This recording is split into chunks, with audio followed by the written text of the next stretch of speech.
बनाने वाले तो बिल्कुल ठीक है। नमस्कार।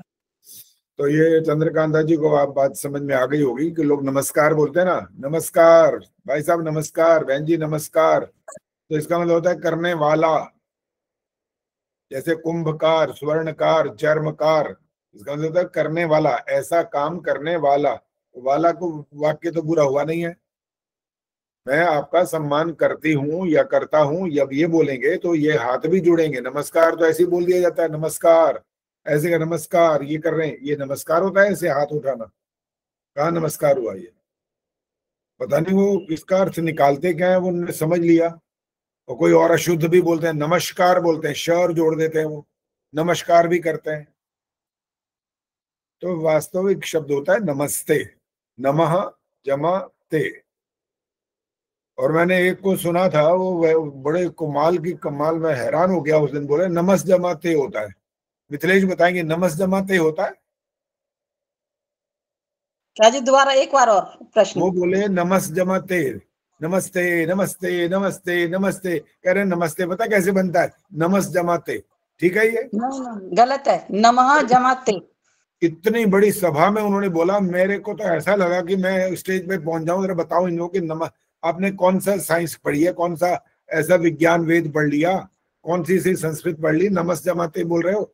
और सबको कह रहे हैं नमस्ते नमस्ते नमस्ते, सबको करो नमस्ते, सुबह उठो नमस्ते, शाम को करो नमस्ते। अरे नमस्ते का गुणगान तो गा दिया, पता ही नहीं है मतलब क्या बोल रहे हो सबके सामने। इतना बड़ा हॉल, उसके अंदर खड़े होकर बोल रहे हैं। मैंने अपनी कानों से सुना, खुद देखा ही है, किसी की सुनी बात नहीं बोल रहा हूं मैं। रोज उनका व्हाट्सएप पर आता है उनका।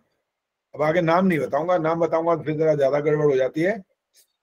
रोज लिखते हैं वो, रोज अपना एक विचार करके डालते हैं। फिर आप समझ जाओगे, शायद अब समझ जाओगे तो समझ जाओ, अच्छी बात है, कोई बात नहीं। लेकिन नमस जमाते में बड़ा हैरान, भाई क्या क्या बोल रहे हैं भाई ये? संस्कृत पढ़ी नहीं क्या? छठी सातवीं आठवीं तक तो पढ़नी चाहिए थी कम से कम। और वो इतनी उम्र के हैं, मेरे से भी उम्र में बड़े हैं, तो नमस जमाते हमने कहाँ से पढ़ लिया? ये पल्ले नहीं पड़ा मेरे। बड़ा आश्चर्य हुआ उस दिन मुझे देखकर। वैसे वो अच्छे हैं, इस बुरे नहीं है, अच्छे इंसान है, अच्छा लिख बोलते हुए हैं और सारी बात अच्छी बात करते हैं वो। लेकिन ये वाला जो उन्होंने बोला ना, तो मेरे को वो अच्छा नहीं लगा, बड़ा बुरा लगा ये। कि जब अगर किसी बात का पता ना हो तो किसी से थोड़ा पूछ लेना चाहिए ना कि इसका वास्तविक मतलब होता क्या है, ऐसे बोलना चाहिए कि नहीं बोलना चाहिए।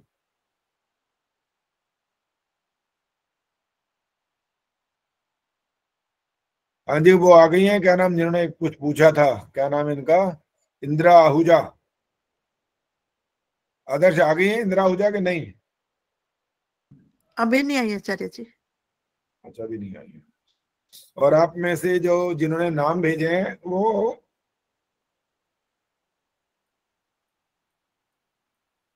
बराबर बराबर आए नाम। गायन में भी 17 नाम आ चुके हैं और कविता लेखन में भी 17 नाम आ चुके हैं। अब नाम सुन लो, जिनका नाम नहीं आया हो तो बता देना। वैसे तो मैंने अब तक का अपडेट कर दिया जो अभी तक आए थे। उसके बाद अगर अभी 1-2 मिनट में किसी ने भेज तो वो नहीं लिखा। गायन वाले सुना रहा हूँ, पहले गायन वाले नाम।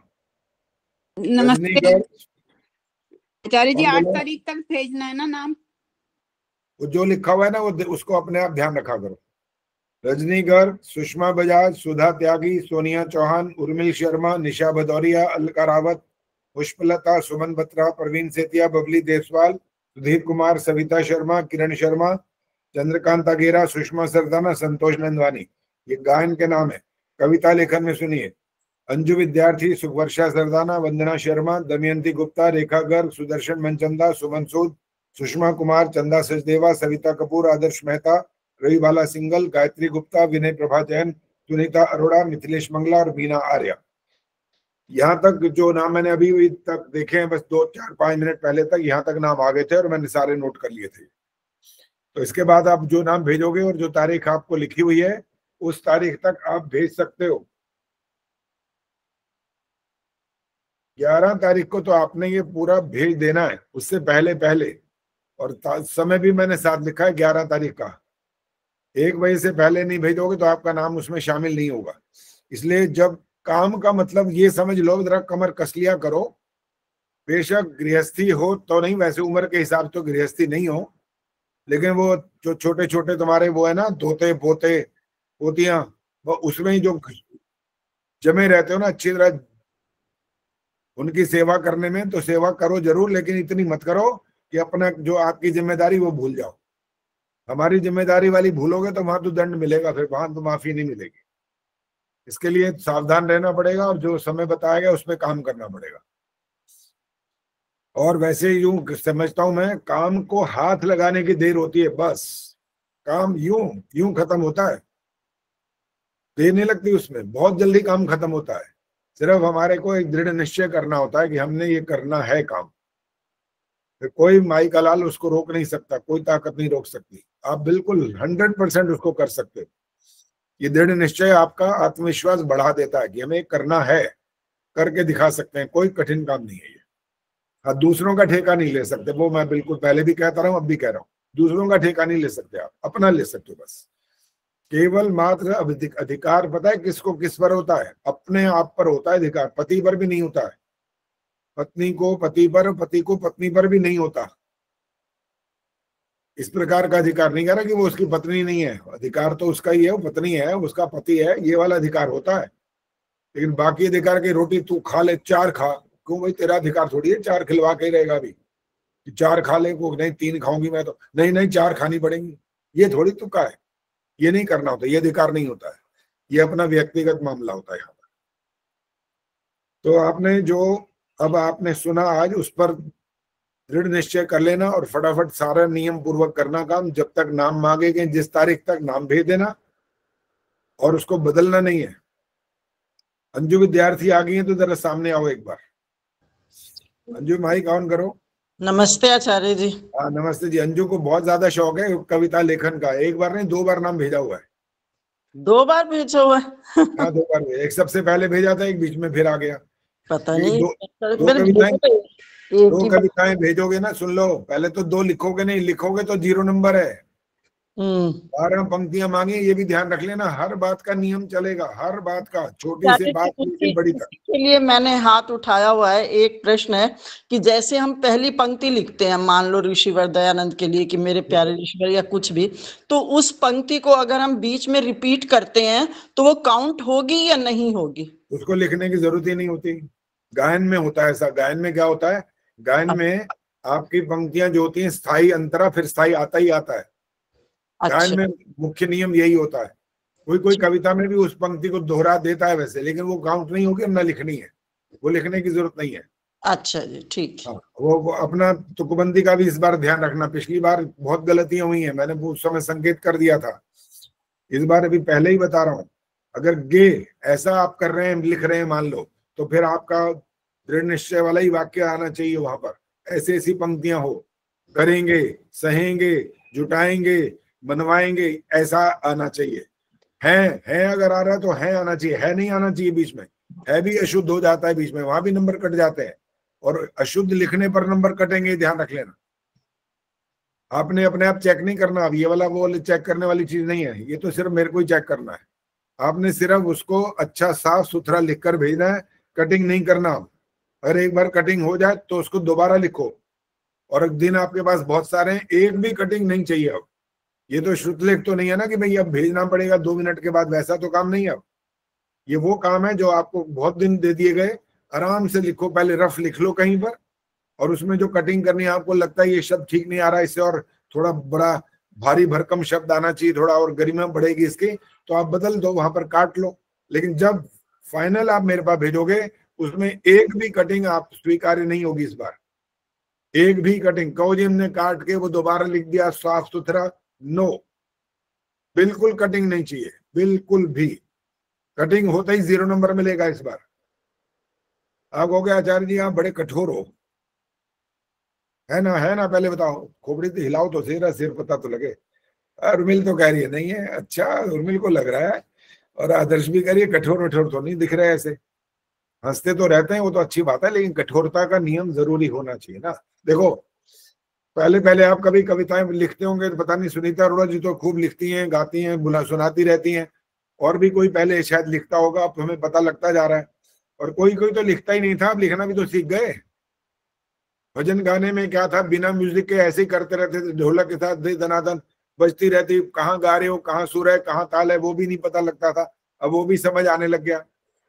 तो आचार्य जी ने तो आपको वो बस ऑलराउंडर बनाना है ना, इसलिए तो सारे काम चल रहे हैं ये, और कहीं थोड़ी हो रहे हैं। कहीं किसी और बता दो, किसी और कहीं कहीं हो रहे हो तो।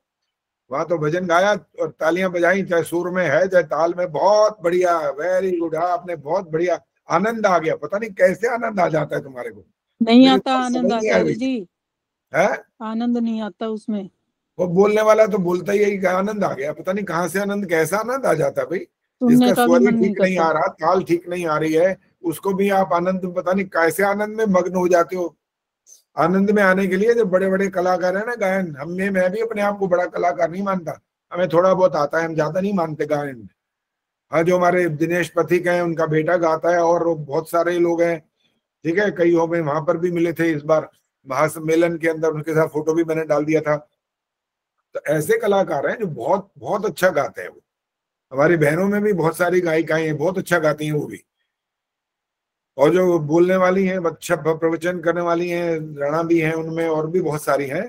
तो इस प्रकार से जो अच्छा काम करने वाले लोग हैं, तो उनको देख करके हमें सीखने का प्रयास करना होता है, और प्रयास करेंगे तो सफलता जरूर मिलेगी। कोई कोई बात तो जन्मजात होती है, वो सारी चीजें एक साथ नहीं आ सकती। कि हम गायन में नहीं अगर पारंगत हो सकते तो कोई बात नहीं, लेखन में हो जाइए। लेखन भी तो एक कला है ना, वो कोई कम थोड़ी है, वो भी बहुत बड़ी बात होती है। ये फिल्मों में जितने गाने सुनते हो, पहले लिखता तो है कोई, स्वयं थोड़ी लिखता है। जो गाने वाला होता है वो नहीं लिखता, लिखने वाले ज्यादातर दूसरे ही होते हैं। हमारे भाई जी जहाँ पर, बड़े भाई साहब जो अभी वहां पर हैं, रविंद्र जैन जी के साथ थे। रविंद्र जैन जी गाना भी लिखते थे, म्यूजिक भी, खुद अपना म्यूजिक डायरेक्टर भी थे। बहुत सारी उनकी योग्यताएं थी, बहुत बढ़िया लिखते थे वो, बहुत अच्छे गाने उन्होंने लिखे हैं फिल्मों में। और आचार्य संगीत, जी एक बात, गीत या कविता में अंतर है क्या? थोड़ा बहुत अंतर होता है। वैसे गीत कविता कोई बात नहीं ना। हाँ, आप कोई उसको लिख दो, कुछ फर्क नहीं पड़ेगा, आप लिख दीजिए। चाहे आप लिखो ये पर ये गीत है तो कोई बात नहीं, कविता। वैसे गीत का मतलब तो गायन से ही संबंध होता है, लेकिन कविता भी गाई जाती है, ऐसी बात नहीं है। कविता का भी एक तरन्नुम होता है, तो कविता उस स्टाइल में गाई जाती है।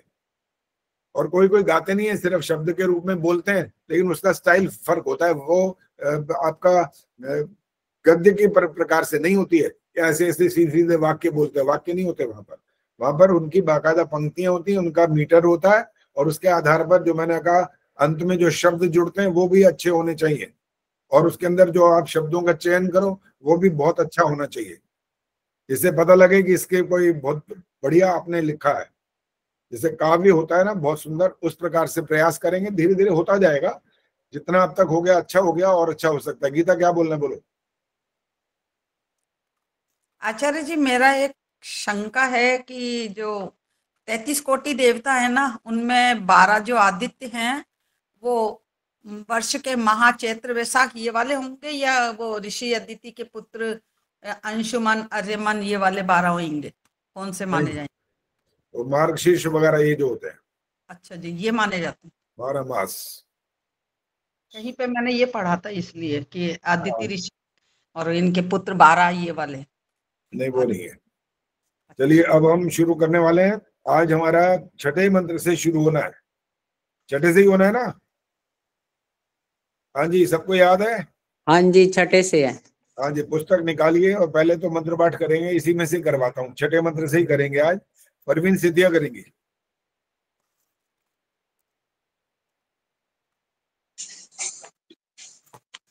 हाँ जी। ओम शन्ना इंद्रो वसुभिर्देवो अस्तु, क्षमादित्येभिर्वरुणः सुशंसः, शन्नो रुद्रो रुद्रेभिर्जलाशः, शन्नस्त्वष्टाग्नाभिरिह श्रीणोतु।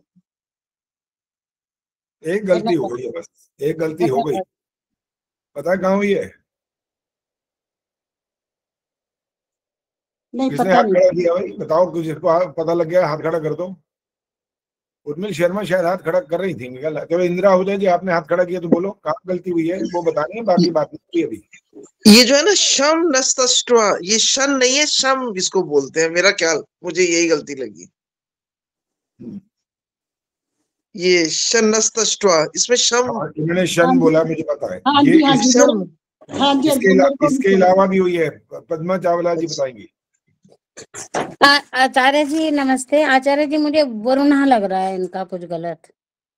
क्या लग रहा है? वरुणा? वरुणा, वरुणा नहीं, ठीक है, वरुणा तो विसर्ग लगी है, वो बोला इन्होंने। वरुणा और बोला है। चलिए ठीक हाँ? है। क्या बोला था?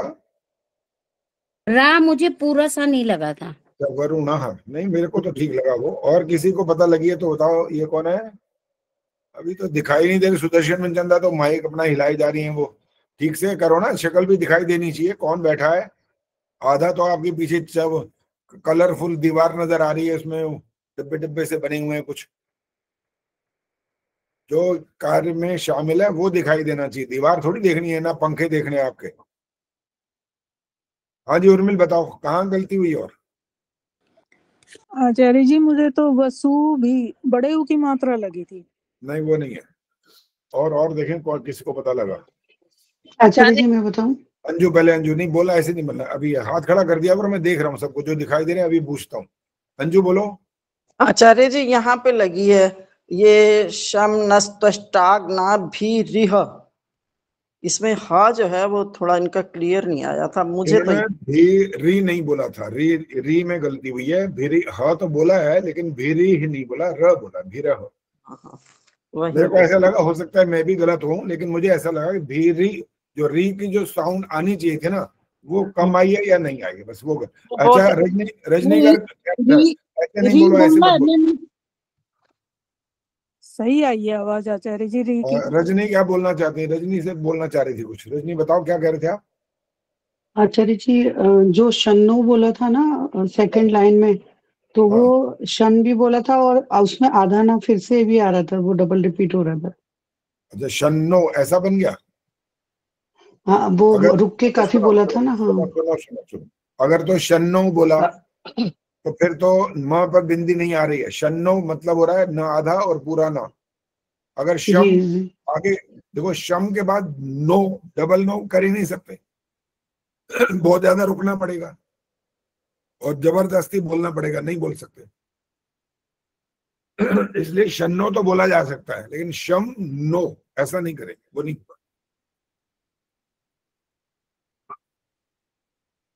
खैर जो भी है रिकॉर्डिंग है, उसमें सुन लेना क्या गलती है क्या नहीं है। उद्देश्य आपका गलती निकालना, जबरदस्ती नहीं है। अगर हो जाए तो उसको सुधारना, बस ये तरीका है। चलिए अब अर्थ लिखिए, चलिए शुरू करिए।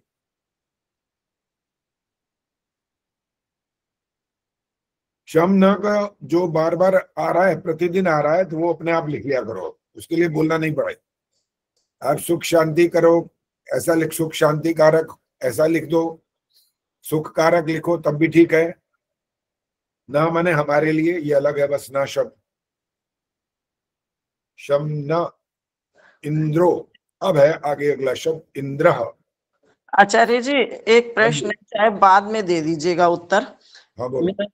वो ये है कि स्वस्ति भी कल्याणकारी और शम माने भी सुखकारी, मतलब इस तरह से आता है ये शांति, तो इसमें बहुत डिफरेंस, मतलब किस तरह से कल्याणकारी और सुखकारी में अंतर होगा, वो मैं पूछना चाह रही हूँ। वो बताएंगे बाद में, चलिए अभी पहले लिखो। इंद्र माने होता है सूर्य या विद्युत।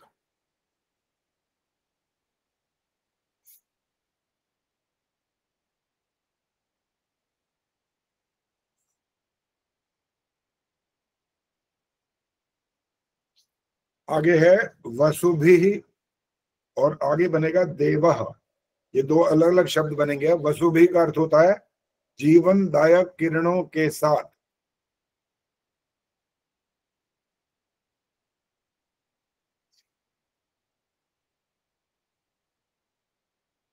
जीवनदायक किरणों के साथ।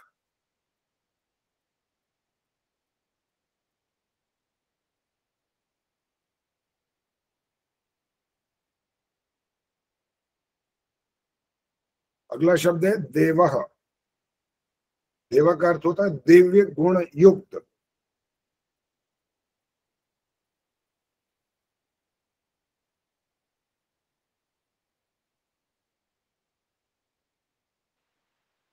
आचार्य जी देवा में विसर्ग आएगा ना, देवा।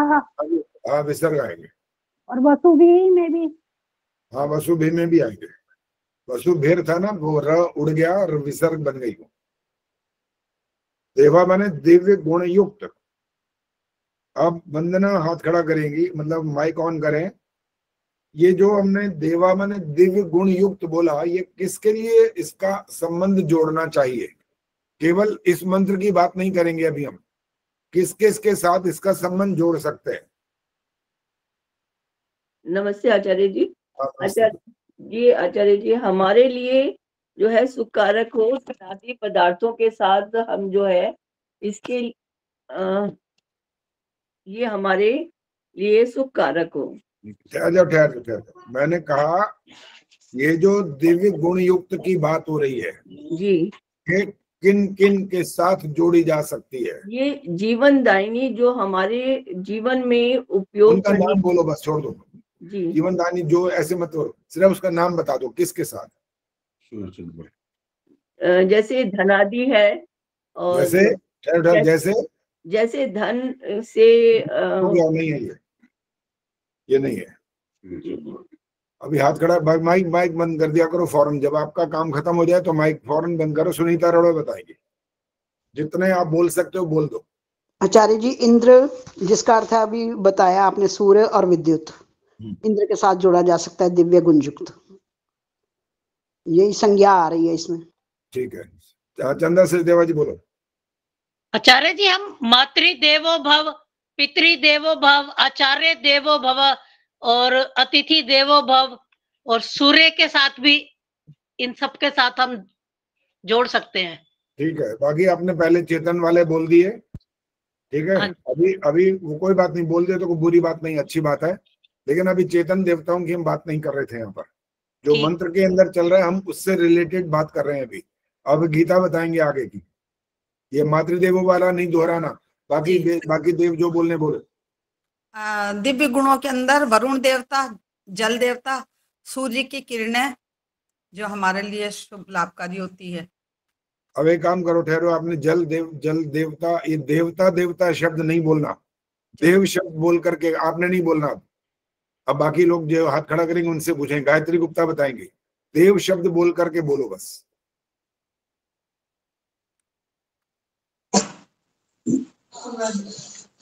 आचार्य जी मैं तो ये अन्य औषधियां वगैरह ये भी दिव्य गुणों वाली हो तो हम इनका सेवन करेंगे तो हमें। मैंने देखो मेरी बात सुनो, मैंने कहा मुझे देव शब्द बोल करके सुना दो। आप मेरे से उत्तर मत मांगो पहले तो, और ना ये पूछो कि ये ठीक है या वो गलत है। आपको केवल अपना जवाब देना होता है। और शब्द क्या बोलना है? देव। आगे शब्द देव आना चाहिए, पीछे आपने जो बोलना है बोलते रहो। पद्मा जी बोलो। आचार्य जी सूर्य देव, चंद्र देव, जो ये 8 वसु हैं, ये भी हमारे सब देव ही हैं। चलो आपने 2 नाम गिनवा दिए, हमें तो अभी दो पता लगे, बाकी हमें नहीं पता लगे। अच्छा, सूर्य चंद्र नक्षत्र। अब नहीं बोलना, मैंने कहा था जितने गिनवा सकते हो गिनवाओ। आपने वो वाला हिसाब किया। बीच में कभी कभी ये वाली बात भी ऐसी जोड़नी चाहिए ताकि थोड़ा थोड़ा हंस भी लो, तो हंसोगे तो अच्छा है, व्यायाम होगा और खून भी बढ़ जाएगा थोड़ा सा। वो एक मास्टर जी ने सिखाया था सब बच्चों को, कल पांडव याद करके आना। याद करके एक को बेचारे को याद ही ना हो रहा, बड़ा मुश्किल से उसने 2 याद कर लिए। तो जब अगले दिन स्कूल पहुंचे उस मास्टर जी ने उसी को खड़ा किया, बेटा खड़ा हो, सुना कहता है एक भीम, एक अर्जुन, एक ओसी, बोलना नहीं, माइक बंद रखो। एक और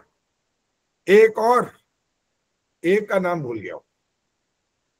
देखा कितना बुद्धिमान था वो। 5 पूरे कर दिए उसने, ये नहीं कि कोई कमी छोड़ी है। 5 पूरे के पूरे गिनवाए। एक भीम है, एक अर्जुन है, एक और है, और एक का नाम भूल गया हूँ। एक थप्पड़ मारो, एक मारो ना, 3 तो ना खाने पड़े। तो ऐसे उत्तर नहीं देना था, वो पूरा बताना था। छोड़ो, अब आपका नंबर गया, अब अंजू बताएंगे। आचार्य जी मैं तो देखिए, देवोवा दानात्वा द्यौतनात्वा दीपनात्वा द्युस्थले। ये नहीं सुनना, इसमें प्रकाशक है वैसे इसका। हमें नहीं सुनना ना, वो सुनना ही नहीं है। जो प्रश्न किया उसका उत्तर दिया करो, इधर उधर की बात नहीं करनी है।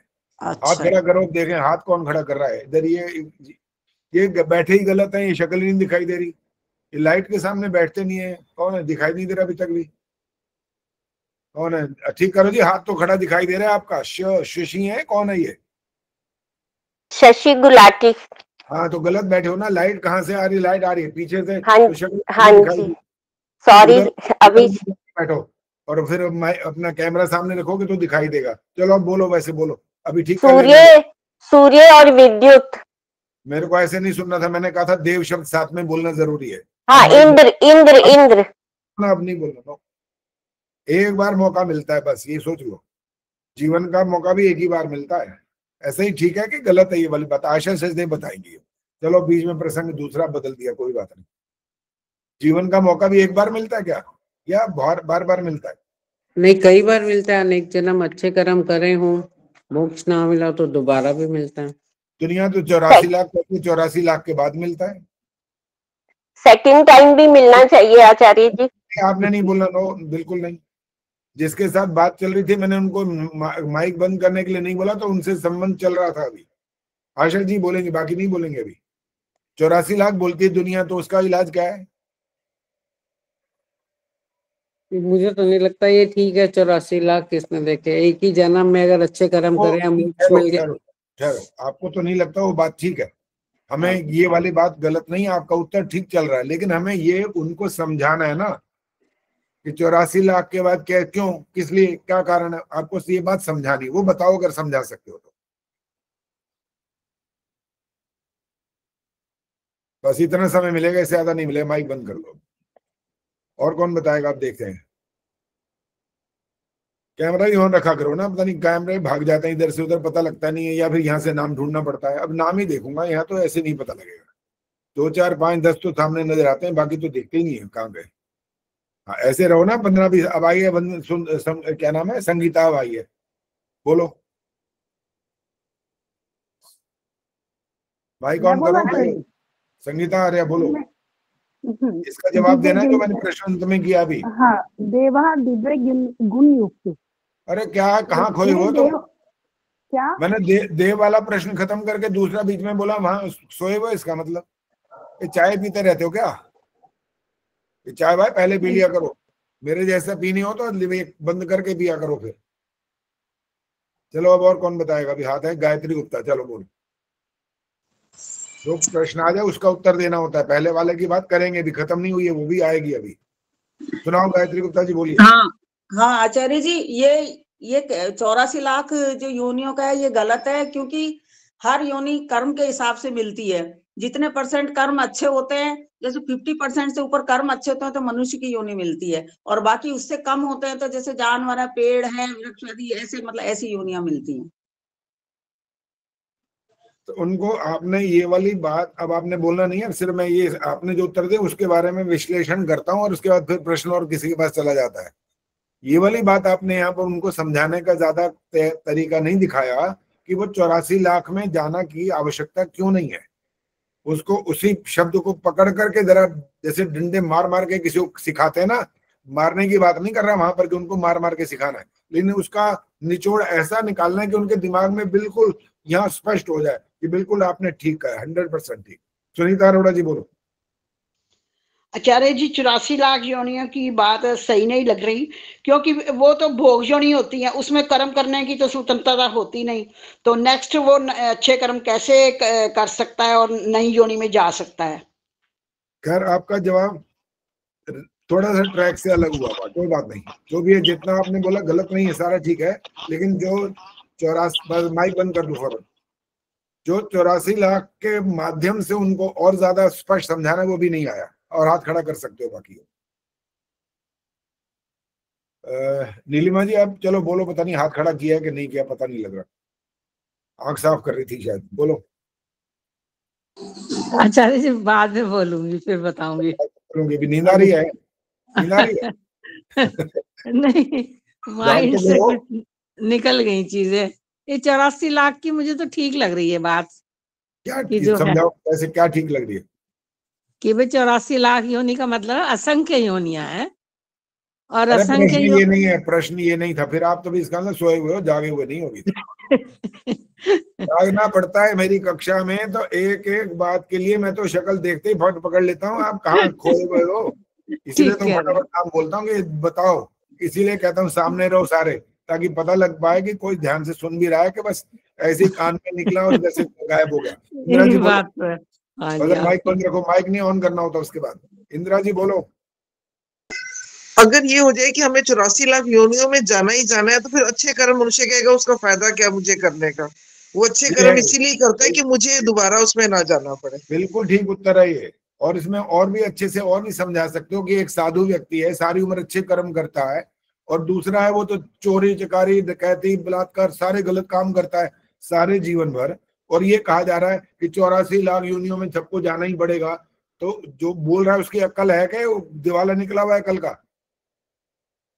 कहाँ है उसके पास अकल? वो कह रहा है इसको भी जाना पड़ेगा, इसको भी जाना पड़ेगा। कमाल की बात हो गई भाई। तो अच्छे और बुरे कर्म में तो कोई अंतर रहा ही नहीं फिर तो। फिर एक व्यक्ति अच्छा कर्म करे क्यों?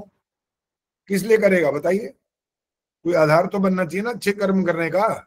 अगर सबको 84 लाख में जाना है तो बुरे कर्म करने वाला आराम से करता ही रहेगा, और अच्छे वाला भी सोचेगा भाई ये जब इसको भी 84 लाख में जाना है और मुझे भी जाना है तो मैं अच्छे क्यों करूं। इसलिए उसको इस तरह से अच्छे प्रकार से एक एक वाक्य को जो अच्छा हो बलपूर्वक बताना वहां बताओ, तब जाकर उसके पल्ले पड़ेगा कि वाकई बात ठीक है। बुरे आदमी को भी 84 लाख योनियां काटनी है और अच्छे को भी काटनी है, तो इनका अर्थ खत्म हो गया। और फिर अवश्यमेव भोक्तव्यम वाला वो वाला प्रमाण भी दे दो कि प्रत्येक शुभ और अशुभ कर्म का फल भोगना होता है।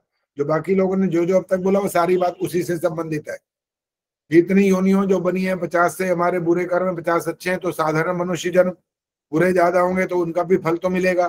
पहले कौन सा ईश्वर देगा ये हमें पता नहीं है, क्योंकि कर्म हमारे अधिकार में, फल देना ईश्वर के अधिकार में। तो जहां भेजना चाहेगा वो भेज देगा, लेकिन भोगना सब कर्मों का पड़ेगा। इसलिए 84 लाख योनियों में जाने के बाद ही मनुष्य जन्म लेगा। ये महामूर्खता का उत्तर है ये। इसलिए ऐसा कुछ नहीं। ये वाली बात समाप्त हो गई। अब आई देव वाली बात। अब देव वाली बात का जवाब दो कि देव शब्द बाद में आना चाहिए, पहले वाले नाम बोलो किस किस के साथ देव शब्द जोड़ते हैं। हाथ खड़ा करना है, बोलना नहीं। आदर्श बोलेगी। आचार्य जी पहले 5 तत्व है, आकाश, वायुदेव, अग्निदेव, जल देव, पृथ्वी देव। फिर 12 हमारे आदित्य, जो 33 प्रकार के हम देवता कहते हैं, 12 आदित्य, फिर नक्षत्र, सूर्य, चंद्र। सिर्फ देव शब्द बोलकर बोलना है, बाकी व्याख्या नहीं। सूर्य देव, चंद्र देव, वायुदेव, जल देव, पृथ्वी देव। अच्छा रुक जाओ, अभी ऑन करो, माइक ऑन रखो। भी रुकने का मतलब हाँ ठीक है, ऑन है तो ठीक ही है। जल पुल्लिंग होता है या स्त्रीलिंग? जल का कोई लिंग नहीं होता आचार्य जी। तो आप क्या बोलते हो? जल जल जल गीली है ऐसा बोलते हो? जल गीली होती है? जल गीला होता है।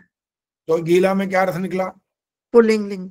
अच्छा वो तो ठीक है, जड़ पदार्थों का लिंग नहीं होता, वो अलग बात है, लेकिन वाक्य का प्रयोग तो हम करते हैं। अच्छा सूर्य चलती है चलता है, क्या बोलते हैं? सूर्य चलता है। अग्नि चलती है। तुम तो सबको देव बुलाए बैठे हो। और आगे क्या है? कौन सा देव बोला था? पृथ्वी देव। पृथ्वी घूमती है, पृथ्वी घूमता है? घूमती है।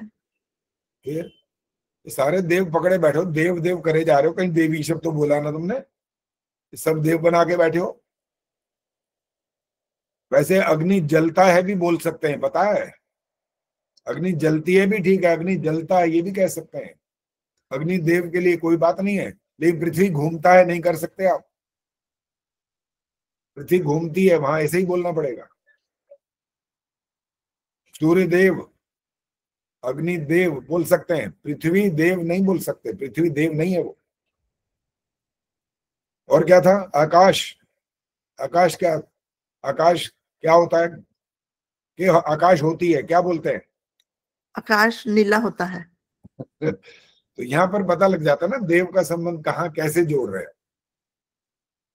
ठीक है, तो ये इन देवों की बात जो सूर्य, विद्युत, ये जो इंद्र का अर्थ बोला गया, तो देव शब्द के कारण से दिव्य गुण युक्त इन सब पदार्थों के जो आप नाम बोल रहे थे, इनमें दिव्य गुण विद्यमान है, इसलिए इनको देव बोला गया।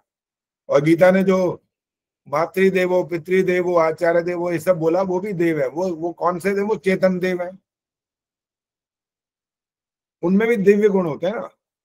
मां जन्म दे रही है, दिव्य गुण नहीं है उसके अंदर पूरा एक उस जैसा एक शरीर तैयार हो रहा है। दिव्य गुण तो है, लेकिन उसको पता नहीं होता कि कैसे तैयार हो रहा है। किसी को पता होता है? ये बताओ, बैठे हैं सारी माएं बैठे हैं, किसी को पता है कैसे तैयार होता है वो? कौन सी नस नाड़ी कहाँ जुड़ती है, पता है आपको? चलो, जो इसका आगे इसका पिता जो कहलाता है वो जानता है इसको? वो भी नहीं जानता। इस बात का एक अर्थ निकलता है। अब इसमें अब शब्द जोड़ना है, कारण। उस शब्द का इस्तेमाल करके बताओ ये कौन सा कारण होता है। बोलना नहीं है, हाथ खड़ा करना होता है। चला, पहले बताओ, प्रश्न समझ में आया? जय सुनीता ने हाथ खड़ा कर दिया। चलो जी, बोलो बोलो, अगर समझ ही आ गया तो बोलो। अरे जी, उपादान कारण। नो। हाँ जी, पद्मा जी बोलो। निमित्त कारण। अधूरा उत्तर।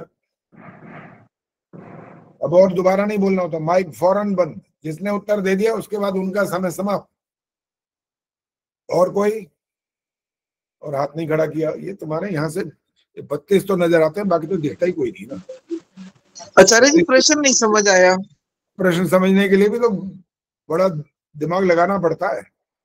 कमला हंस जी जल्दी बोलो फटाफट। अब नाम यहाँ से बोलूंगा मैं, जो सामने दिख रहे हैं उनसे बात नहीं करूंगा।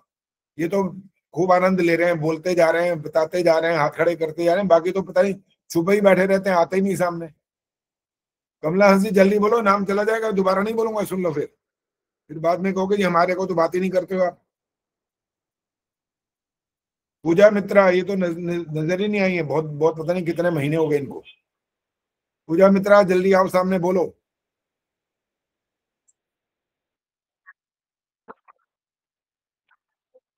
क्या बात है, सोए हुए हैं क्या ये सब? पूजा मित्रा कहाँ है? ये दोनों के दोनों गायब हैं। बताओ, कोई ना बोल रहा इन दोनों में से।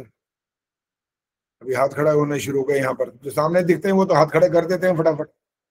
चलो गायत्री गुप्ता जी बोलिए, चलिए। निमित्त कारण और साधारण कारण।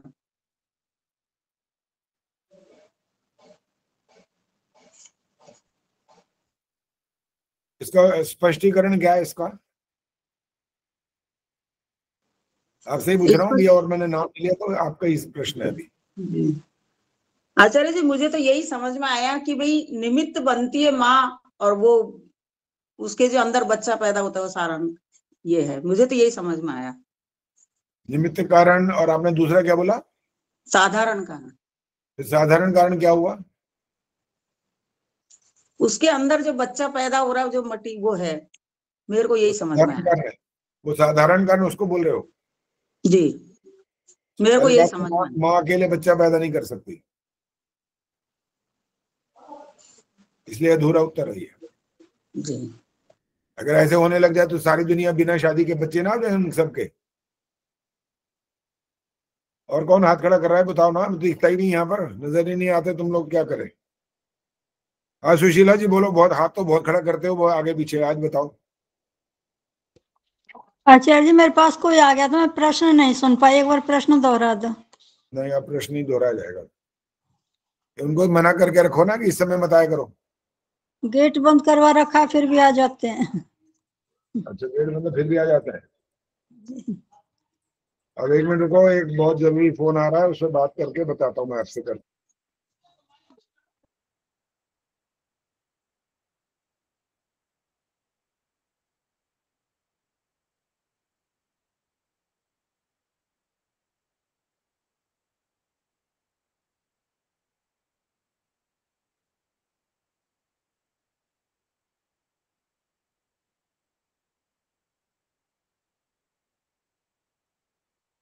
पद्मा जी, आप बता दो प्रश्न।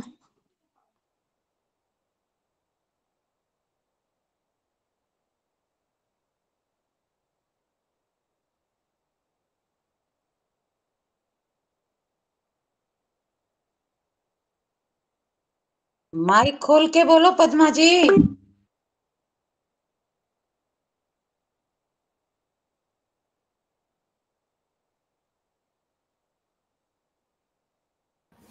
हाँ जी, कौन जवाब दे रहा है? बोलो, पद्मा जी बोल रही है? आचार्य जी निमित्त कारण भी है इसमें, उपादान कारण भी है और साधारण कारण भी है। तीनों बताओ कौन कौन से हैं? निमित्त कारण तो जैसे वैसे तो परमात्मा है, लेकिन यहाँ माँ को भी मान सकते हैं। और उपादान कारण जो है वो दोनों के रज और वीर्य के संयोग से वो बन रहा है, वो उपादान कारण है। और साधारण कारण तो बच्चा ही होगा शायद, साधारण कारण कौन है? जो जीव बन रहा है। बन रहा है साधारण कारण। अच्छा, तो बड़ी लंबी लंबी चौड़ी चौड़ी व्याख्याएं शुरू हो जाती हैं आजकल तो। चलिए सुनिए, अब मूल निमित्त कारण बोलना होता है यहां पर, ठीक है? मूल निमित्त कारण ईश्वर होता है, मां और बाप नहीं है। मां और पिता जो कुछ हैं उनको साधारण निमित्त कारण बोलते हैं।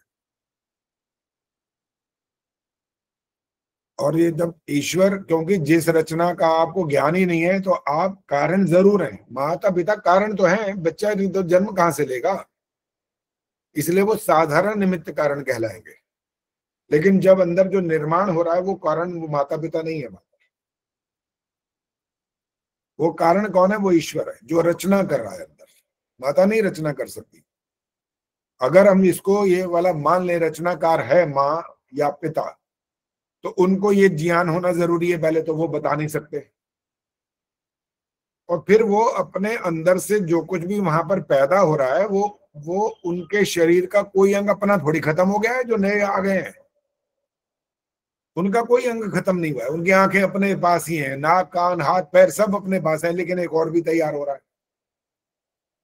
इसलिए यहां तक कहना जरूरी होता है जो पर्याप्त है। ईश्वर मुख्य निमित्त कारण है और साधारण निमित्त कारण कौन है? वो माता पिता है।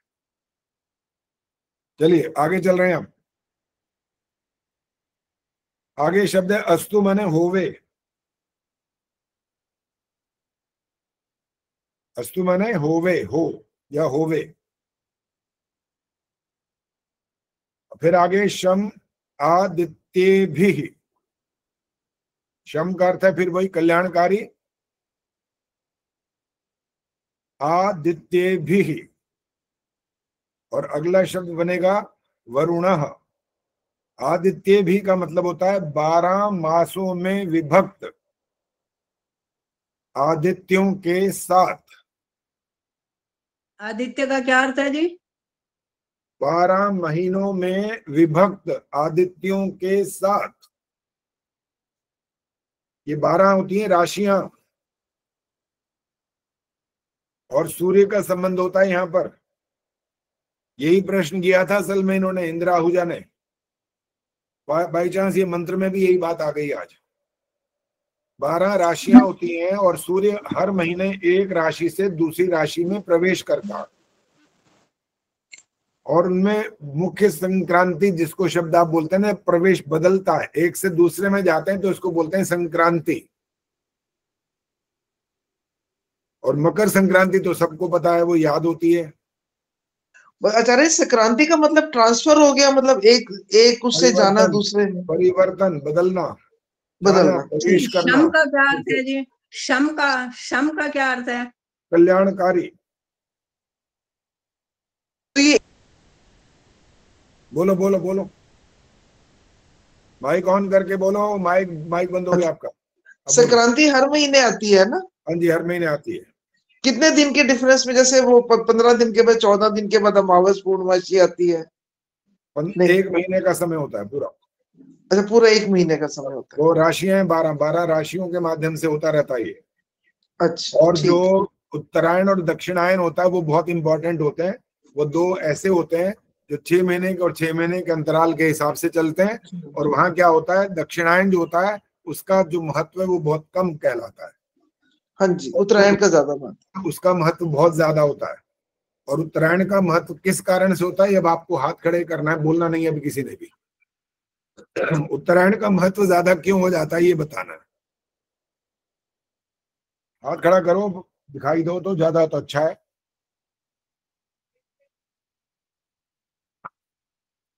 उत्तरायण का क्यों महत्व है ज्यादा? हाँ जी नीलिमा जी बोलो। उत्तरायण का महत्व इसलिए है जी कि वो जब मौसम परिवर्तन होता है सर्दी से गर्मी, तो उत्तरायण में सूर्य जो है वो जाना शुरू हो जाता है और गर्मी के मौसम का वो संदेश देता है, उसमें प्रवेश करने लगता है उत्तरायण में। तो मौसम का बहुत बड़ा फर्क पड़ता है, इसलिए उसकी ज्यादा इम्पोर्टेंस है। आपने कहा उत्तरायण में उजाला शुरू हो जाता है, तो दक्षिणायन में उजाला बंद हो जाता है? नहीं, कम कम रहता है उधर। तो ये बोलना था ना, यही तो मुख्य बात तो यही थी सारी यहाँ पर, वो वही शब्द नहीं बोला। हाँ जी, कम रहता है। इसको बोलते हैं प्रकाश का आधिक्य। आधिक्य, बस माइक बंद रखो।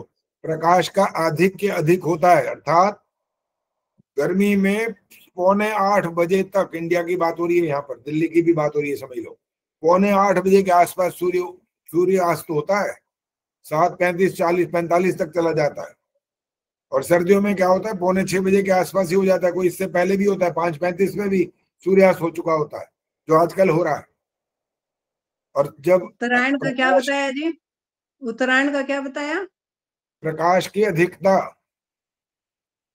और प्रकाश की अधिकता के कारण से ही उत्तरायण काल के शुरुआत होने के कारण ही भीष्म पितामह बाणों की शैया पर पड़े रहे थे। उन्होंने कहा मैं नहीं मरता, अभी मैं दक्षिणायन चल रहा है, मैं दक्षिणायन में नहीं जाऊंगा, प्रकाश की अधिकता नहीं है वहां पर। जब प्रकाश की अधिकता होगी मैं तब अपने जीवन का समापन करूंगा। ये उनके पास योग्यता थी, ये ब्रह्मचर्य का बल था उनके पास। इतने समय तक सारे शरीर के अंदर बाण घुसे हुए हैं और वो शरशैया पर लेटे हुए हैं, लेकिन जीवन का प्राण उनका बचा हुआ है, मरे नहीं थे तब तक। कहले मैं अभी मरना ही नहीं चाहता, मैं मरूंगा ही नहीं अभी, इतना बल था उनके पास। आचार्य जी, उत्तरायण दक्षिणायन का समय, ये महीने और बता दो, कब शुरू होते हैं कब खत्म होते हैं? 21 जून होता है जो, ये तो ग्रीष्म वहां से प्रारंभ होता है, मतलब वहां से जो दक्षिणायन है और उत्तरायण का फर्क, उत्तरायण वहां से समाप्त हो जाता है, 21 जून से फिर दक्षिणायन शुरू हो जाता है। जी धन्यवाद आचार्य जी। आचार्य जी, संवत्सर और जो राशियां हैं ये एक होती हैं या अलग अलग हैं? दोनों अलग अलग होती है राशियां सारी। राशियां तो अलग होंगे ना, नाम ही अलग होते हैं। हाँ बिल्कुल अलग अलग होती है राशियां। अच्छा, तुला, मीन, मकर, ये जब सब राशियां तो है सारी है। मेघ, वृष, मार्क, राशियां 12 राशियां ही है। आचार्य जी नमस्ते। नमस्ते जी। आचार्य जी एक बात पूछनी है, भीष्म पितामह ने क्यों कहा उत्तरायण में मैं मतलब मेरा अपना प्राण त्यागने है? तो इसका मतलब कृष्ण भगवान और बाकी इतने भी हुए विद्वान धार्मिक, तो उन्होंने ऐसा मतलब वैसे तो कहते हैं ना सब दिन सब कण एक बराबर है, ईश्वर कण कण में व्यापक है, सभी दिशाओं में है, तो उन्होंने ऐसा क्यों कहा? सब दिन एक समान का मतलब ये होता है कि तुम इस बात के लिए इंतजार न करो कि ये आजकल तारा डूबा हुआ है, अब ये नहीं करना, अब वो नहीं करना। सब दिन एक समान का मतलब तो वहां से लेना है। बाकी रही बात कि भीष्म पितामह ने क्यों कहा, क्योंकि उनका जैसा विश्वास था, उन्होंने कहा कि जब सूर्य उत्तरायण होगा, प्रकाश का अधिक होगा, तो मुझे उस समय प्राण छोड़ने हैं। उनके ब्रह्मचर्य बल का भी उन्होंने प्रमाण दे दिया इस बात से कि मैं अपने प्राणों को मैंने अपने वश में कर रखा है। और आपने कृष्ण जी का नाम लिया, कृष्ण जी क्यों नहीं वो कर पाए, उन्होंने ऐसा क्यों नहीं कहा? तो सारे के सारे महापुरुष एक जैसी बात थोड़ी कहते हैं। रामचंद्र जी ने इस बारे में क्या बोला बताओ? उन्होंने तो अपने आदर्श पिता, आदर्श पति, आदर्श पुत्र, ये वाले, इसलिए मर्यादा पुरुषोत्तम नाम उनका रखा गया। उन्होंने अपने ढंग से बातें कही हैं। ये 6 दर्शन है, 6 दर्शन एक ही तरह की बातें थोड़ी कहेंगे, सब अपनी अपनी बात को कहेंगे, जो उनका विषय होगा उस पर बात करेंगे। तो उनके लिए जो उस समय उनको ठीक लगा, उन्होंने वो वाली बात बोली। और कृष्ण जी के पैर में जो तीर लगा था वो तो विष से बुझा हुआ था, वहां पर तो ज्यादा समय था ही नहीं उनके पास चिंतन करने का कि कब तक मैं इंतजार कर सकता हूँ। और फिर वो गृहस्थी भी थे, पहली बात ये भी तो है, श्री कृष्ण जी ब्रह्मचारी थोड़ी थे, गृहस्थी थे आखिर। हाँ ये अलग बात है कि 16,000 रानियां नहीं थी उनकी, 16,000 को उन्होंने बचाया था, ये बात ठीक है। बस 16,000 रानियां नहीं थी, जिन्होंने बना रखा है पौराणिकों ने 16,000 रानियां और सबके 8-8 पुत्र। कमाल की बात है, अकल नहीं है इतनी भी उनको। 16,000 गुणा 8 पता है कितनी बनती है? 1 लाख से ऊपर तो बच्चे हो गए। इतने बच्चे पैदा होते हैं किसी के? मतलब कोई लेकिन आचार्य जी ये लोग तो राधा को ही मानते हैं ज्यादा, सबके मंदिरों में भी राधा ही है, रुक्मणी का तो कहीं है ही नहीं। हाँ, इनको यही तो कह रहे हैं ना, ये चाहिए होता है भाई, सीधी सी बात है। अगर स्कूल में बच्चे को भेज तो किस लिए, केवल आंख बंद कराने के लिए क्या? उसको भी ले जाके मंदिर में खड़ा करके सामने मूर्ति के सामने नमस्कार कर, ये कर वो कर, खड़ा होके मांग, ये तेरी इच्छा पूरी करेगा, ये क्या है? अनर्गल प्रलाप और कुछ नहीं है, बेकार की बातें सारी है, ये बुद्धिमत्ता नहीं कहलाती है। अगर संसार के विषयों को, जो विज्ञान है, जो साइंस है या कुछ और सब्जेक्ट हैं, उनको पढ़ करके आप बुद्धि स्वीकार करते हो, प्राप्त करते हो, तो ये बुद्धि भी तो प्राप्त करो। और स्कूल में पढ़ाने वाला ऐसा कोई नहीं मिलेगा जो ऐसी बुद्धि आपको देगा, वो वेदों से ही आएगी आपके पास। ये जो दर्शन हमारे शास्त्र हैं, इनसे आएगी वो। और स्कूल में पढ़ाता कौन है? ये मेरे जैसा ही कोई होगा जो पढ़ाता होगा, जो मेरा सब्जेक्ट नहीं था फिर भी मैं पढ़ाता था। ये तो लाखों में एक ही मिलेगा ऐसा। तो ये मैं अपनी बड़ाई नहीं कर रहा हूँ, सिर्फ ये बता रहा हूँ कि वाकई ऐसा है ही नहीं दुनिया में, बहुत मुश्किल है। ये सब्जेक्ट किसी का कुछ और वो वही वाला काम करे, ये छोटी बात थोड़ी होती है। और 36-35 साल मैंने स्कूल में काम किया, हर महीने लगभग हमारा शिविर लगाया मैंने, शिविर, 1 दिवसीय शिविर, और बच्चों को वहां पर हवन से प्रारंभ करवाया और वैदिक उनकी जो प्रतियोगिताएं थी वो करवाई, वैदिक प्रश्न जरूर करवाया, और उनके गायन प्रतियोगिताएं, देशभक्ति गीत, ईश्वर भक्ति गीत और समाज सुधार के गीत, और जो कला है लेखन में उनकी कविताओं का लेखन करवाया, और उनके जो हमारी फैंसी ड्रेस जिसको बोलते हैं उसकी प्रतियोगिताएं कराई। महर्षि दयानंद बने, हंसराज बने, उसमें कोई रावण भी बन गया उनमें। हमने कहा भी रावण क्यों बन गया? अभी तो रावण बनना चाहता है क्या? अब कौन सा संदेश दे रहा है ये वाला बोलकर? कहने लगा जी मैं ये बताना चाहता हूँ कि मेरे को 6 शास्त्र और 4 वेद आते थे। मैं कहा बाकी उसने जो काम किया था वो सब इसके कारण समाप्त हो गए, पता है क्या बचा? उसको हर साल जला तो देते हो इसीलिए। मैं कहा रावण रूवण नहीं बनना, आगे से ध्यान रखियो। हमारे सामने तो अगर तैयारी करता तो तेरे को उसी समय लगाते 2 और तेरे रावण निकाल देते उसी टाइम। रावण क्यों बन गया भाई? तो पॉजिटिव बना के दिखाओ, पॉजिटिव। झांसी की रानी बनो। कितने बने, कितने बच्चे हमारे क्या क्या बने, सुभाष चंद्र बोस बने, भगत सिंह बने, राजगुरु बने, ये जो महापुरुष हैं, इनमें से भी बहुत कुछ बने। एक गांधी बन गया है, मैंने कहा ये भी नहीं बनना, बिल्कुल नहीं बनना, सत्यानाश कर दिया पूरे देश का। तुम गांधी बन करके आ रहे हो, क्या उपदेश है उनका बताना जरा, उपदेश क्या है? ये और ये बंद कर लो सारे के सारे, मतलब जो हो रहा है सब होने दो, ये मतलब है। अरे क्या निकला, दिवाला निकल गया क्या कल का? कि कुछ मत बोलो, कुछ मत सुनो, कुछ मत देखो, चलने दो, बस दुनिया चल रही है चलने दो। तो पढ़ने इंसान बन के करने क्या आए फिर? तुम क्या सीखने आए हो? कुछ भी नहीं सीख रहे, इसका मतलब बात तो ही निकली है कुल मिलाकर। तो इसलिए जो भी बात, चाहे संसारिक ज्ञान की हो चाहे आपके आध्यात्मिक ज्ञान की हो, उसके दोनों के अंदर शुद्धता जरूरी है। शुद्ध ज्ञान के बगैर कल्याण नहीं होगा बिल्कुल भी। अब सुन लो, कल्याण और सुख बोल रही थी, कहाँ है अंजू? हाँ जी, लीजिए ध्यान से। कल्याण जो नहीं होगा, कल्याण माने होता है जो आपका आध्यात्मिक होता है, और सुख होता है इंद्रियों से रिलेटेड। ठीक।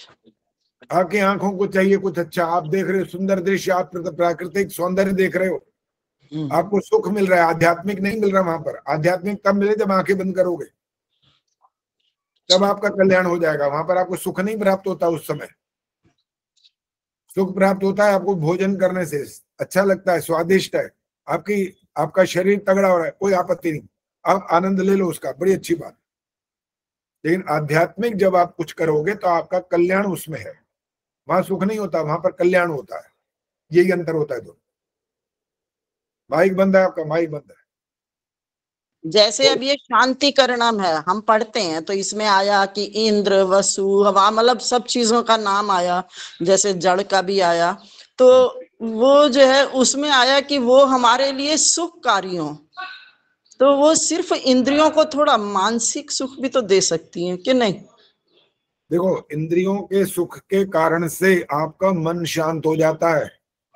अच्छा, अगर आपके दर्द हो रहा है, कोई चोट लगी हुई है, तो आपका मन तो दुखी रहेगा, परेशान हो जाएगा। हाँ जी। लगती चोट पैर में और आंसू आंख से निकल आते हैं, बताओ। सर में दर्द होता है तो रोना, आंखें शुरू कर देती हैं, नासिका आपकी वो बहने लग जाती है, कान में आपके गंदगी भर जाती है। ये सारे के सारे इंद्रियों के जितने भी हैं, इनके कारण से मन और उसके बाद आत्मा बुद्धि सब पर प्रभाव पड़ता है। ठीक। अगर इंद्रियां, हाँ बोलो बोलो बोलो। एक और है कि ये भीष्म पितामह कितने दिन तक शरशैया पर रहे थे? ये नहीं पता मुझे अभी, वो पढ़ना पड़ेगा, कहीं शायद पता लग जाए, अभी मुझे पता नहीं है इसके बारे में। अच्छा, कहते हैं कई महीने। बोलो, पद्मा जी ने हाथ खड़ा किया है, बोलो। आचार्य जी कहीं मैंने पढ़ा था 52 दिन तक पढ़े थे वो। हो सकता है, मेरे को इसके बारे में ध्यान नहीं पता, याद भी नहीं है, शायद पढ़ा भी नहीं है, हो सकता है इतने दिन तक पढ़े रहे हो। पता नहीं रोटी कैसे खाते होंगे, क्या करते होंगे इतने दिन तक, क्या कर किया, क्या होगा, खा भी पाए होंगे कि नहीं। और जो महाभारत में हमने दृश्य देखा था वो ये देखा था तो वो सारे इनके किराने आकर आगे पीछे सब खड़े हो गए, तो कौरव भी सामने थे और पांडव भी थे। तो उन्होंने कहा मेरे को प्यास लगी है, पानी पिलाओ। पानी पिलाओ तो वो दुर्योधन जो था वो भगाया, ले आया ऐसे लोटे में लेकर के, गागर भर के लो। ने कहा पुत्र, मैं कोई ऐसे सीधा बैठा हूं जो मुझे ऐसे पानी पिलाओगे तुम? ऐसे मैं पानी पी सकता हूँ क्या? तो उन्होंने कहा अर्जुन तुम मेरे को पानी पिलाओ। तो कहते हैं अर्जुन ने तीर मारा और वहां से वो फुहारा निकला, उनके मुंह में आ गया सीधा। अब ये क्या असली है नकली हमें नहीं पता, लेकिन कुछ कष्ट प्रश्न खड़े होते हैं कभी कभी कि भी इतने दिन तक भोजन करा कि नहीं करा, करा क्या आखिर, कैसे खाया पिया, लेटे हुए भाई। 58 दिन तक रहे थे, 58 दिन। 58 इसमें बहस नहीं करनी, इसमें कोई बहस नहीं चाहिए। 52 दिन हो, 58 दिन हो, 10 दिन हो, हमें कोई लेना देना नहीं है इससे। हमारा कोई विशेष इससे कोई कल्याण होने वाला नहीं है, कुछ लेना देना नहीं है इससे। हम कह रहे हैं अभी तो क्वेश्चन खड़े कर रहे हैं कि रोटी खाई कि नहीं खाई, पानी पिया तो कैसे किया, क्या नहीं किया, उस पर हम विषय बात करना ही नहीं चाहते। क्या करना है उसका लेकर के, तो हमारा अध्यात्म ज्ञान थोड़ी बढ़ जाएगा इससे कोई फर्क नहीं पड़ता, इसलिए उस विषय पर नहीं जाएंगे। हाँ जी, अब आगे चलते हैं। इसके बाद है 12 मास। आचार्य जी मैंने हाथ खड़ा किया था इसी विषय में पूछने के लिए। बोलो। जी आचार्य जी, जैसे ये राधे राधे कहते हैं और आजकल जो है ये चलन में आ रहा है, जो 35 से 40 साल तक की उम्र की जो लड़कियां महिलाएं जो है वो कीर्तन भजन मंडली में जाती हैं और वो इस तरह से भजन करती हैं, और वहां पर ये जो है कि चुन्नी लेके और फिर वो सबको, मतलब पाखंड दिन पर दिन बढ़ता जा रहा है। उनको हम समझाते में लेकिन समझ में नहीं आता कि हम जैसे राधे राधे करते हैं, हम नमस्ते करते हैं कि हाँ जी नमस्ते जी, तो हम कैसे हो गया सुनो जी। अब ये बताओ, आपने अभी उत्तर आप नहीं देने, माइक ऑन करके रखो। जो प्रश्न करता है ना पहले उसी से ही थोड़ा बहुत बातचीत करनी होती है। जी आचार्य। अब ये बताओ कि निर्माण करना आसान खेल है, आसान होता है, या विध्वंस करना आसान होता है? आसान तो निर्माण करना होता है, विध्वंस करना तो मुश्किल है, कठिन ही है किसी का। अब माइक बंद कर दो, बिल्कुल उल्टा उत्तर दे दिया आपने। अरे निर्माण का मतलब घर का निर्माण पहले सीख लो 1 मिनट के लिए। निर्माण घर का घर बनेगा, साल लग जाएगा बनते बनते। और विद्वान से तो बाबा राम वो हमारे क्या कर रहे हैं, हमारे उत्तर प्रदेश के मुख्यमंत्री, वो तो योगी जी। हाँ योगी राज, बिल्डोजर से एक घंटा भी नहीं लगता, साफ हो जाता है वो तो। विध्वंस करना बड़ा आसान होता है। जो वहां पर जो डांस कर रहे हैं ना, राधा बनकर कृष्ण बनकर नाच रहे हैं, तो वो तो वही काम कर रहे हैं ना, निर्माण थोड़ी कर रहे हैं। निर्माण करने में तो उनको जन्मांतर तक निर्माण करना पड़ेगा, इतना कठिन काम है वो। और आपके कहने से माने क्यों, पहले तो बताओ। आपने जब तक इतनी बड़ी विशेष योग्यता प्राप्त न की हो जैसे महर्षि दयानंद है, तब तक हमारे कहने से होना ही क्या है, कुछ भी नहीं होना। महर्षि दयानंद का तो एक है ना बल है उनके पास। एक वाक्य तो बोला था, अमीचंद हो तो हीरे कीचड़ में पड़ो, वो जीवन बदल गया।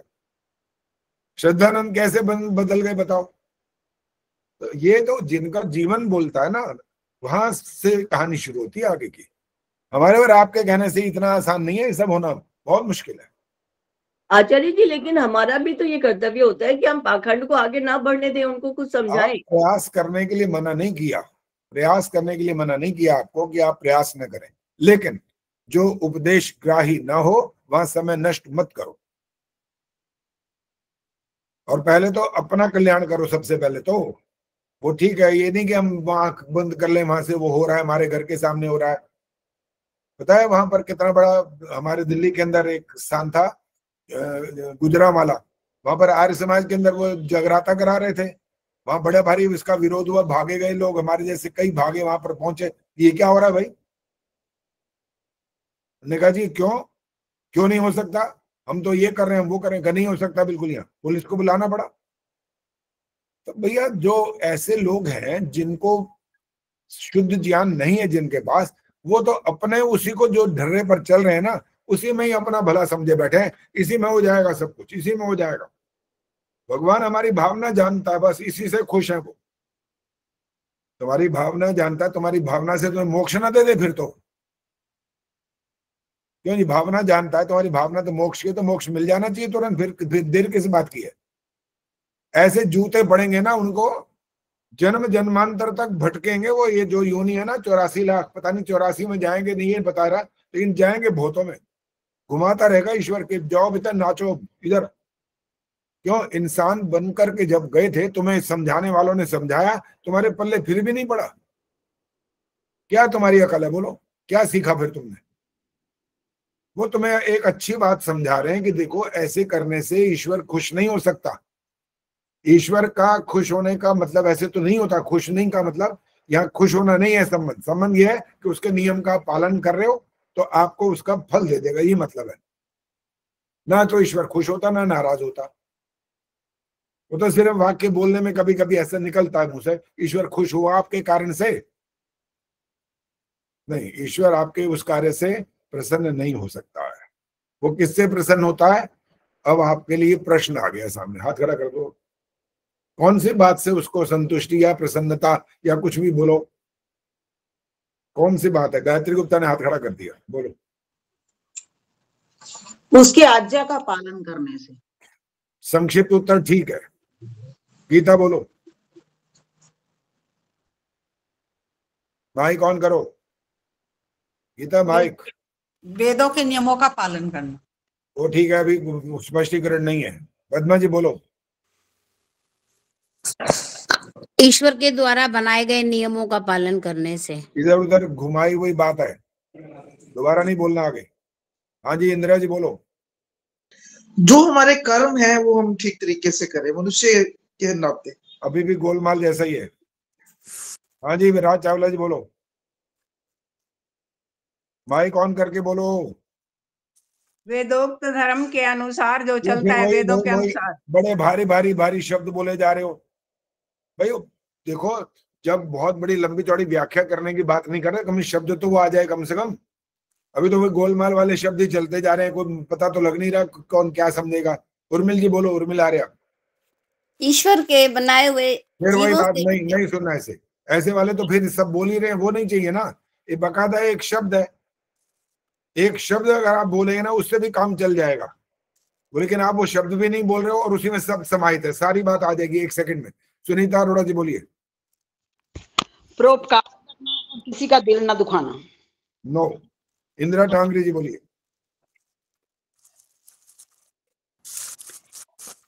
ईश्वर प्रणिधानानि। नहीं, अभी वैसे तो गलत नहीं है, लेकिन इससे बढ़िया चाहिए अभी भी। हाँ जी सुमन सूद है मेरे ख्याल है। मैं हूँ आचार्य जी। जो वस्तु जैसी है उसको वैसा ही जानना और वैसा ही मानना। नो, ये वाले ये शब्द अभी नहीं चाहिए। ये शब्द सत्य के आधार पर तो ठीक है, उसका अर्थ ठीक है ये, लेकिन वो नहीं चाहिए अभी और बढ़िया। हाँ जी नीलिमा बोलिए अब। आचार्य जी शुद्ध ज्ञान, शुद्ध कर्म, शुद्ध भक्ति और निष्काम कर्म। चलो वैसे गलत नहीं है, लेकिन मैं कह रहा हूँ एक शब्द है, बस एक शब्द। तत्व ज्ञान हो गया। नहीं ऐसे ये भी नहीं बोलना। हाँ जी ये सूद जी बोलिए, है ना, ये क्या नाम है, प्रेम बहल। आचार्य जी क्रियात्मक योग हम अपने जीवन को वेदानुकूल बनाए। अच्छा मैंने बोला शब्द बोलना है, फिर आप व्याख्या करते हो। मेरे को व्याख्या नहीं चाहिए ना, सिर्फ शब्द बोलना है। अब ऐसे लगभग ठीक आ गए। अब उत्तर सुन लो। अब मैं बस आगे नहीं बोला। अष्टांग योग, ये है इसका उत्तर। अष्टांग योग सारा कुछ है इसके अंदर। कौन सी चीज छूटेगी बता दो, एक चीज भी नहीं छूट सकती। यम, नियम, आसन, प्राणायाम, प्रत्याहार, धारणा, ध्यान, समाधि, ईश्वर का आज्ञा यही है। ये करो, हो जाएगा मोक्ष। इसलिए शब्द को, प्रश्न को ध्यान से पहले सुनिए और उसके बाद उसका जो संबंध है, अगर कहा गया एक शब्द में उत्तर दो तो वाक्य नहीं बोलना होता, वहां पर वाक्य बिल्कुल नहीं बोलना। उस शब्द का सिर्फ सोचना है, फटाफट दिमाग लगाना है कि इसका शब्द कौन सा है। हमारे ये वाला शब्द तो आपने हजारों बार सुना हुआ है, तो आज पहली बार थोड़ी सुना अष्टांग योग, इस पर व्याख्या भी कर चुके कई बार। आचार्य कितनी बार आप इसके बोलते बीच हो बीच तभी में, समझ आता है, दोबारा बोलो। जब आप बताते हो ना तब याद आ जाता है फिर। भाई तब, अरे वाह, ये तो बढ़िया उत्तर दिया इन्होंने, क्या बात है। उर्मिल शर्मा 500 रुपए जुर्माना हो गया अब। ये तो कमाल ही कर दी, जब आप बोलते हो तब समझ में आता है। अरे मेरे बताने पे समझ आया तो आपने कौन से तीर मार लिया फिर? आपकी तरफ से तीर आना चाहिए। वो बोला कि ये सीधा निशाना वहीं लगा जहां पर इसका उसका ठीक जो लक्ष्य है वो दिखाई दे रहा है आपको, वो आना चाहिए। तब तो समझ में आया कि आप वाकई कक्षा में बैठते हो, सुनते हो और पहले वाली बातों को भी कुछ याद करके रखते हो। वो है समय पर अगर वो चीज सामने आ जाए तो समझ लो वाह वाह हो गई। समय के बाद ही तो फिर क्या फायदा, तीर निकल गया, अब पछताने से क्या होने वाला, कुछ नहीं होना। आचार्य जी मोक्ष के लिए तो यही है अष्टांग योग, इसमें थोड़ा कंफ्यूज हो गया। दोबारा बोलना, क्या बोला? मोक्ष के लिए तो कहते हैं कि अष्टांग योग की पालना करो, और ये जो ईश्वर कैसे खुश होता है, तो ये थोड़ा कंफ्यूज हो गया। जो आप सबने लगभग सब बोला, ईश्वर की आज्ञा का पालन करना, वो क्या है? इसके मतलब ईश्वर का खुश होना, नाराज होना तो होता नहीं। मैंने कहा तो सिर्फ वाक्य शब्द बोल दिए जाते हैं, कभी कभी अलंकारिक रूप में बोले जाते हैं, उसका संबंध इस बात से है नहीं। आप एक भजन भी गाते रहते हो, वहां पर बाकायदा शब्द बोलते हो ईश्वर के बारे में, पता है वो शब्द क्या है? भजन में आता है वो शब्द। मैं जर एक शब्द बोलूंगा, मुझे लगता है फटाफट हाथ खड़े कर दोगे, हमें पता लग गया कौन सा है। अभी तक तो किसी के बल्ले नहीं पड़ा। हाँ, वंदना शर्मा ने हाथ खड़ा कर दिया। कौन सा शय है वो? ईश्वर जो कुछ करता है अच्छा नहीं, ही नहीं, करता है। ये नहीं। प्रसन्न शब्द से है इसका संबंध, ये बोल रहा हूँ, ध्यान रखा करो क्या बोला है। एक बार प्रश्न फिर से बताइए जी। नहीं, प्रश्न नहीं, सुना करो पहले। अंजू बोलेगी। आनंद स्रोत। भजन की लाइन सुनाओ। ये मतलब आनंद स्रोत बह रहा फिर भी तू उदास है, अचरज है कि जल में रह के भी मछली को प्यास है। आनंद स्रोत किसके लिए बह रहा है? ईश्वर के लिए बह रहा है, हमारे जीव के लिए। फिर मैं तो ईश्वर की बात कर रहा हूँ, फिर वहां गच्चा खा जाते हो, बात को समझते नहीं हो पूरी तरह। ईश्वर के साथ बकायदा शब्द जोड़ा गया है, शब्द वो प्रसन्न। हाँ जी, गायत्री गुप्ता बोलिए। होते हैं भगवान प्रसन्न यज्ञ से। हाँ, वो यही है वाक्य, मतलब शब्द अलग हो गए। ये भजन यही है, होता है सारे विश्व का कल्याण यज्ञ से, जल्दी प्रसन्न होते हैं भगवान यज्ञ से, ये वाला जोड़ रखा। तो यहाँ पर जल्दी प्रसन्न होते हैं, ये जो जल्दी प्रसन्न होते वाला आ गया ना, इसलिए वो गलत हो गया। जल्दी और देर से क्या, प्रसन्न होते ही नहीं, पहली बात। ना नाराज होते हैं ना प्रसन्न होते हैं।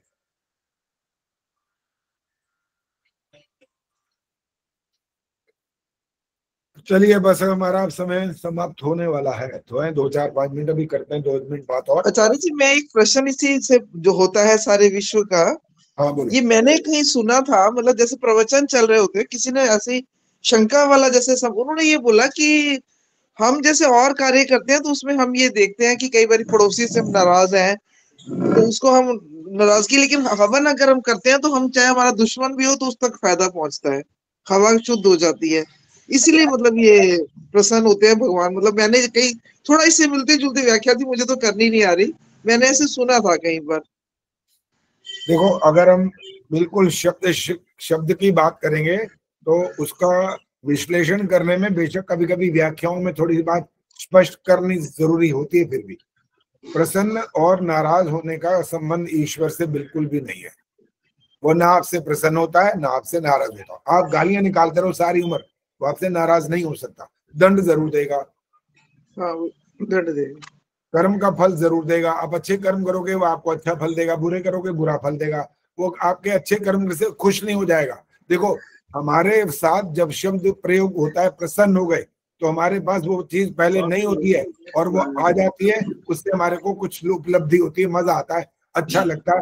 देखो किसी ने हमारी तारीफ करी, हम खुश हो, प्रसन्न। ईश्वर को ऐसी कौन सी चीज चाहिए भाई जो उसको आप दे दोगे तो उसको मिल जाएगी?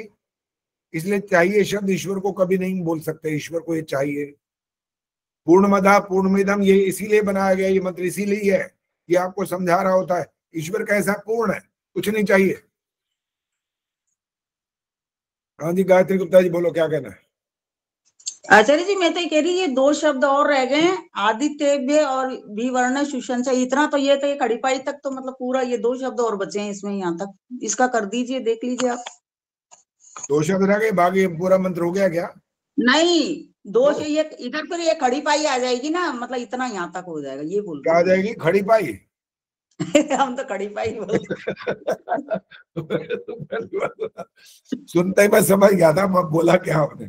और वैसे मैं खड़ीपाई सुना आज पहली बार है, मैंने कभी नहीं सुना। तो समझ गया हो, इसी की बात हो रही होगी खड़ीपाई। ब्यावर साइड में खड़ीपाई बोलते, तो मेरी एजुकेशन वही हुई है, तो वो ध्यान पूर्ण विराम, पूर्ण विराम। हाँ खड़ीपाई। चलो लिखो लिखो फटाफट लिखो, बस समय हो गया, इसके बाद और नहीं होगा फिर। वरुण माने होता है संवत्सर।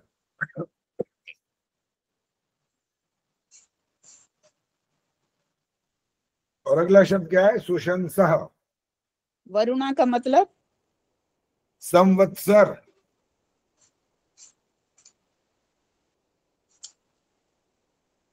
नहीं हुआ।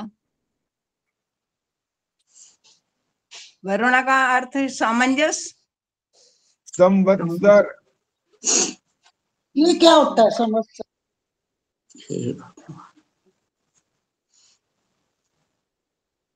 और सुशंसा।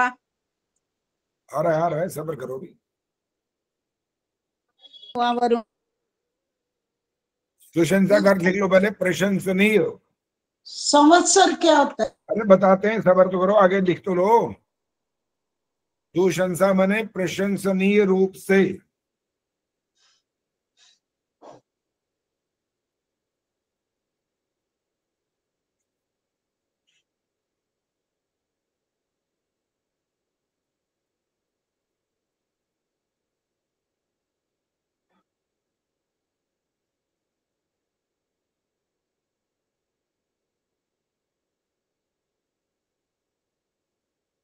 अब जिसने बिल्कुल ठीक ठीक अर्थ लिखे हैं, पता नहीं किसने डाला था उस समय, किसी ने कहा कि भाई ये मैं उस समय या तो नेट चला गया या मैं लिख नहीं पाई या समझ आना था, और किसी ने वहां लिख करके डाला था, लेकिन वो हैंडराइटिंग सुंदर नहीं था। हमें हैंडराइटिंग जो ऐसा चाहिए होता है जो एक कोई भी हो आराम से उसको ठीक से पढ़ सके। जिसने साफ सुथरा लिखा है वो एक एक शब्द के अर्थ को बोलो अब शुरू से।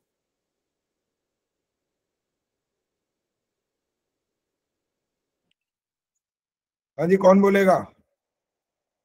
पद्मा चावला जी बोलिए। आचार्य जी मैं बोलूं? इसी मंत्र का अर्थ बोलना है ना आचार्य जी? है? इसी मंत्र का ना? हाँ इसी मंत्र का। शम सुख कारक कल्याण कारक, न हमारे लिए इंद्र सूर्य विद्युत वसुभी ही जीवनदायक किरणों के साथ, देवाह दिव्य गुण युक्त, अस्तु होवे, शम आदित्य भी ही कल्याणकारी 12 मासों में विभक्त आदित्यों के साथ, वरुणाः संवत्सर सुशंसा प्रशंसनीय रूप से। बिल्कुल ठीक है, 100% ठीक है। अब संवत्सर का मतलब आप जो पूछ रहे थे, प्रवीण सितिया ने पूछा, पता नहीं किसने पूछा, लिख लो इसका उत्तर लिखना है तो। जो पूरा वर्ष होता है उसको बोलते हैं संवत्सर। माइक बंद करके जा रहा है, कौन है भाई? माइक बंद रखो। मतलब है संवत्सर माने पूरा वर्ष, 12 मास जो है बस, और इसके आगे भी अर्थ नहीं होगा। बस समाप्त, समय समाप्त हो गया। जाना है मेरे को वैसे भी कहीं पर। आगे का जो आधा भाग है वो बाकी होगा। कब होगा? वो तो अब होगा मेरे ख्याल से दुबई से होगा, मुझे लग रहा है, यहां से तो होगा नहीं। अब तो आपके लिए जो जो बता दिया गया उसका पालन करना। गलतियां करोगे तो आपका उसमें नाम शामिल नहीं होगा। गायन में रिकॉर्डिंग का पूरा ध्यान रखना, आपकी आवाज ज्यादा होनी चाहिए, संगीत की आवाज सुनाई जरूर दे। अगर संगीत की आवाज रिदम और आपका संगीत पीछे सुनाई नहीं देगा तो अंक काट दूंगा मैं। और लेखन में भी पूरा ध्यान रखना कि आपकी जो तुकबंदी अगर करना चाहते हो या कुछ करना चाहते हो उसका भी बड़ा संबंध पूरा जुड़ना चाहिए। ऐसी रचना हो जिससे लगे कि वाकई आपने उत्कृष्ट रचना की है। तो प्रयास आपका अच्छा चल रहा है और अच्छा बन जाएगा प्रयास करते करते। अब शांति पाठ है, कोई प्रश्न नहीं होगा। आचार्य जी आपकी यात्रा मंगलमय हो। सबका धन्यवाद। आचार्य ओम द्यौः शांतिरंतरिक्षं शांतिः पृथिवी शांतिरापः शांतिरोषधयः शांतिः वनस्पतयः शांतिर्विश्वे देवाः शांतिर्ब्रह्म शांतिः सर्वं शांतिः शांतिरेव शांतिः सा मा शांतिरेधि। ओम शांति शांति शांति। जो बोले सो अभय। जगत गुरु महर्षि दयानंद की जय हो। भारत माता की जय हो। हमारी समाज अमर रहेगा। की ज्योति का झंडा ऊंचा रहेगा। वैदिक ध्वनि